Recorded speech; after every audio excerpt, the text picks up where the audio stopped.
ito ang nakita ko ngayon. Ito, ang Dimetron.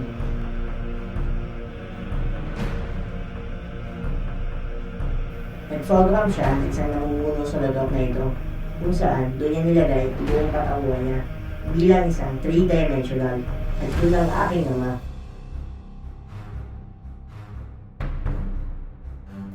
Pero nagbago ang sitwasyon nang nag-try daw si Emperor Razor, siya ang kanang kamay ng aking ama.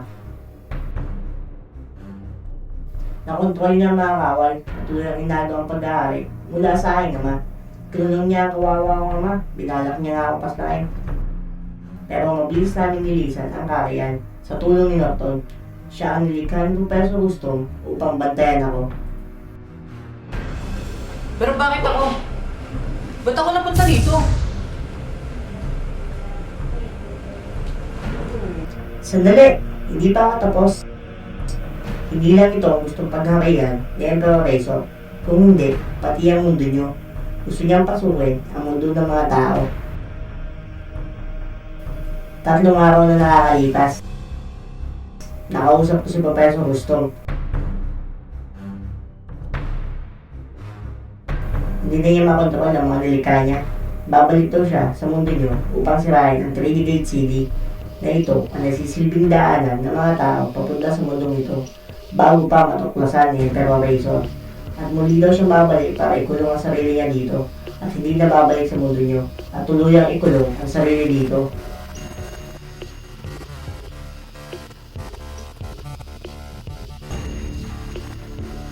At sino pinagtaka ako? Paano ka napunta dito? Kung nasira na yan ang 3D Gate City. Sandali!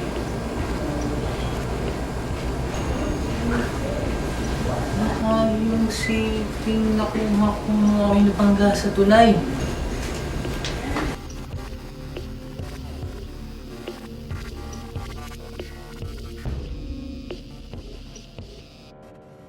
Kung ganun, hindi na ito pa rin pasira ng 3D Gate City. Mas mga ito, siguradong hindi na titigil sa pagkala sa'yo. Dahil sa sige na yun, mapapasayo ang kapangyarihan at pumasok sa mundong ito. Ano ibig mong sabihin? Kung minsan mo nang napasok ang Dimetron, magagawa mo na ito, kailan mo man gustuhin.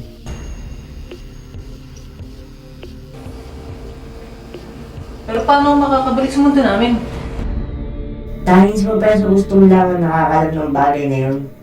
Pero hindi natin alam kung asan siya.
Mga tauhan na Emperor Razor.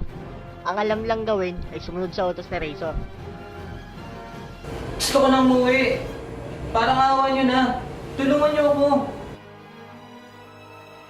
Kung ganon, hanapin na natin si Professor Rookstone. Huwag kang mag-alala, ako si Norton, ang isa sa pinakamagaling na mandirigma sa lugar na ito. Tutulungan ka namin. Tayo na!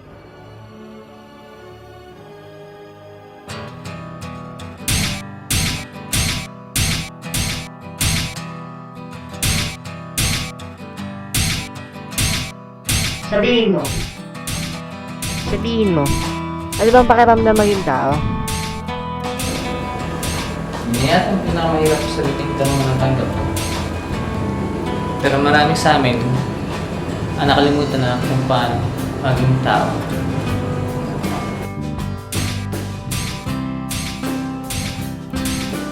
Anong ibig mong sabihin? Misteryosong buhay ng tao. Meron taong alam lang, makalamang sa ibang tao. Sila yung tipong gagawin ng lahat. Magnakaw, pumatay, makabuso. Hindi nila namamalayan kung anong meron sa kanila at hindi rin nila namamalayan kung anong nawawala sa kanila.